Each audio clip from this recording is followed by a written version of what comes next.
আমি যখন কোনো রেস্টুরেন্টে খেতে যাই বাইরে, তখন যাওয়ার সাথে, সাথে আমি যেটা করি সেটা হচ্ছে যে রেস্টুরেন্টটা ঘুরে দেখি। তাদের আইডিয়াটা মানে আই মিন অ্যাম্বিয়েন্স এর যে আইডিয়াটা এটা কেমন?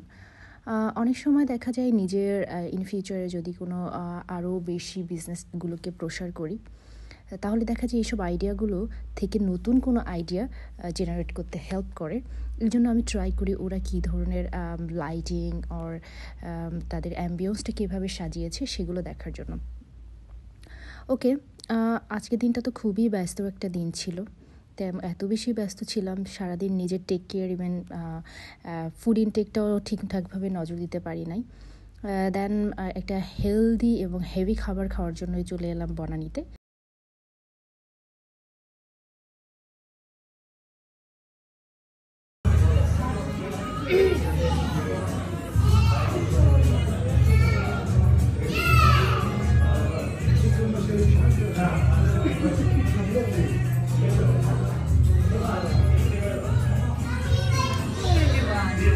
সবাই কেমন আছে? অনেকদিন ধরে দেখা যাচ্ছে যে কোনো ব্লগ আপলোড করা হয় না। কারণ হচ্ছে আপনারা হয়তো অনেকেই দেখতে পাচ্ছেন যে আমার জিমের আমরা কিছুদিন আগে হচ্ছে আমাদের জিমের ফ্লোর ওপেন করেছি। তো দেখা যাচ্ছে যে এটার জন্য কিন্তু অনেক বেশি ব্যস্ত ছিলাম অ্যান্ড এই কারণেই হচ্ছে যে কোনো ব্লগ বা কোনো ভিডিও বা কোনো কিছু আপনাদের সাথে শেয়ার করা হয়নি। আজকে ছোটো লাইফস্টাইলের একটা ভিডিওই আমি আজকে দিতে যাচ্ছি। এটা হচ্ছে যে সারাদিন একটা ওয়ার্ক শেষ করে কিন্তু একটা ভালো একটা খাবার বা কাজ শুরু করার আগে হেলদি একটা খাবার কিন্তু আমাদের সবারই দরকার হয়। স্পেশালি বেশি করে সেখানে যদি প্রোটিনের পরিমাণ আর হচ্ছে ভেজিটেবলের পরিমাণটা বেশি রাখা যায়, তাহলে আমার কাছে মনে হয় যে সেই খাবারটা মনে হয় একটু বেশিই হেলদি হয়।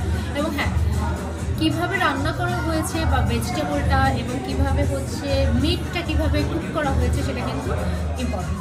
তো এখন হচ্ছে চলে এখানে হচ্ছে আপনারা জানেন যেখানে খাবারগুলো যেভাবে বানানো হয়েছে, লোকেরটা এই খাবারগুলো নর্মালি হচ্ছে অনেক কোয়ালিটি মেনটেন করে বানানো হয়।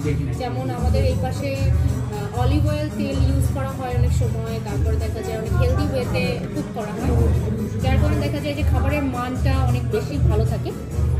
তো কিছু কিছু রেস্টুরেন্ট আছে যেগুলোতে আসলে ওরা খাবারের মান অনেক বেশি ভালো রাখে, এই জন্য বাইরের মাঝে মাঝে আমি খেয়ে থাকি। বাট আমি অলওয়েজ ট্রাই করি হোমমেড ফুড খাবার।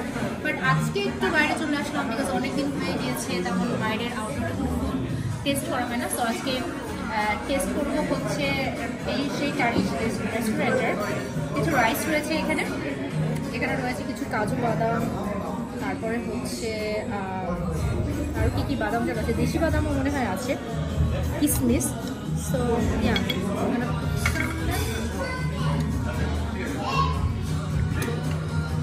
রাইসের স্মেল কিন্তু অনেক সুন্দর। এটা আমি খুব বেশি রাইস খাবো না, জাস্ট একটু সামান্য পরিমাণে রাইস, আর এখান থেকে হয়তো বা একটু কাবাব হয়তো বা নিতে পারি। জাস্ট এটা হচ্ছে আমি একটু টেস্ট করে দেন, আমি আপনাদেরকে জানাই কিসের কাবাব।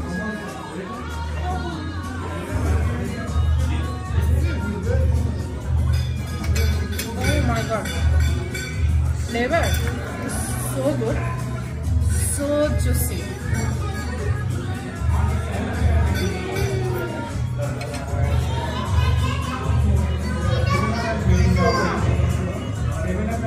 বাইরের রেস্টুরেন্টগুলো এত বিভিন্ন দেশে গিয়ে ব্রাঞ্চ ওপেন করে, খুব ভালোভাবে চালাতে পারে। This is the only reason.